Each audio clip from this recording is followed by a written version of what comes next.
Munculnya berbagai penemuan yang meningkatkan kemampuan manufaktur di berbagai industri dan meningkatkan perekonomian ditandai dengan revolusi industri. Apa sih revolusi industri itu? Revolusi industri, periode perubahan ekonomi dan sosial yang radikal, di mana sistem ekonomi pertanian dan kerajinan tangan berubah menjadi ekonomi yang didominasi oleh industri dan manufaktur mesin. Revolusi Industri 1.0 dimulai pada abad ke-18 dengan titik awalnya adalah penemuan mesin uap oleh James Watt.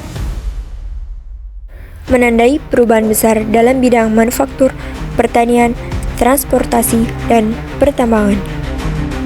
Dalam hal ini juga berdampak positif, yaitu penggantian tenaga manual atau hewan dengan mesin, peningkatkan efisiensi di berbagai sektor seperti pertambangan, dan peningkatkan produktivitas dan efisiensi serta produksi massal dan harga terjangkau.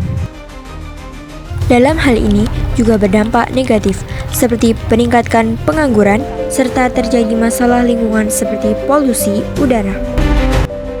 Revolusi industri kedua adalah periode inovasi yang terjadi sekitar akhir abad ke-19 hingga awal abad ke-20, ditandai dengan adanya penemuan-penemuan signifikan di era termasuk telepon, mobil, pesawat terbang yang mengubah dunia dengan meningkatkan efisiensi transportasi, komunikasi, dan produksi industri secara drastis. Hal ini juga berdampak positif, yaitu perkembangan transportasi dan komunikasi, serta munculnya dampak negatif, seperti hilangnya kepribadian masyarakat. Revolusi Industri 3.0 adalah periode kemajuan teknologi yang dimulai pada paruh kedua abad ke-20, ditandai oleh otomatisasi melalui komputer, robot, dan teknologi digital sebagai pengganti pekerjaan manual manusia dalam industri dan kehidupannya. Dalam hal ini, Industri 3.0 berdampak positif seperti perubahan tenaga kerja, akses informasi, kesenjangan digital, inovasi produk, dan peningkatan produktivitas.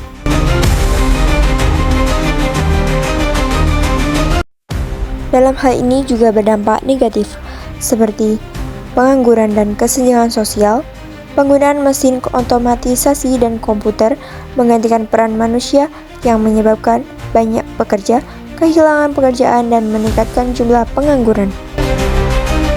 Revolusi Industri 4.0 merupakan kolaborasi antara teknologi siber dan otomatisasi dalam proses produksi, serta sebagai tahapan evaluasi industri yang ditandai dengan integrasi teknologi digital, otomatisasi, dan konektivitas seperti Internet of Things, kecerdasan buatan, big data, dan cloud computing. Hal ini juga berdampak negatif seperti ketergantungan pada teknologi, tantangan tenaga kerja, dan juga dampak positif seperti akses informasi lebih mudah, peluang ekonomi baru, serta peningkatan pendapatan nasional. Pada saat ini, revolusi industri 5.0 adalah fase terbaru perkembangan industri yang menekankan kolaborasi antara manusia dan teknologi canggih. Industri 5.0 bertujuan memberdayakan manusia dan menciptakan nilai sosial serta menyelaraskan informasi teknologi dengan kebutuhan sosial dan ekologis. Era 5.0 dimulai saat konsepnya pertama kali diperkenalkan oleh pemerintah Jepang pada tahun 2019 sebagai resolusi atas revolusi industri 4.0.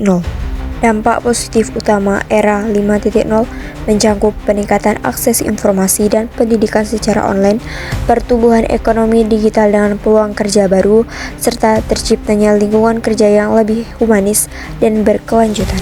Dan juga munculnya dampak negatif seperti berkurangnya interaksi sosial, fisik, serta menurunnya nilai-nilai Pancasila dan moralitas.